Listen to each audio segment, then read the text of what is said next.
আমাৰ যি আবিৰ্ভাৱ ক্ষেত্ৰ আছে যোৱা কেইদিনমানৰ পৰা আমি দেখিছোঁ যে তাতে মানুহে সোমাইছে বিভিন্ন ধৰণৰ সাজ পোছাক পিন্ধি তাৰ যিটো পবিত্ৰতা সেইটো অক্ষুণ্ণ ৰখাটো মানুহে বিচাৰে সেইকাৰণে আমি এটা যে সেই আছে কোনো যোৱাত আপত্তি নাই খালি জাতীয় সাজ পোছাক পৰিধান কৰি যাব 12 বছৰৰ তলৰ শিশুৰ কাৰণে মুকলি থাকিব কিন্তু 12 বছৰৰ ওপৰত যিসকলে তাত যাব বিচাৰিব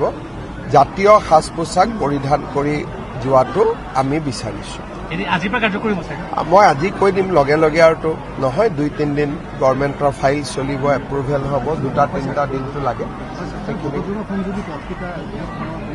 এতিয়াতো আৰু ইলেকশ্যনৰ 4-5 দিন ডিক্লেয়াৰ আৰু গতিকে আৰু কেইটা দিন আছে ইলেকশ্যনৰ পৰৱৰ্তী সময়ত চাব লাগিব হয়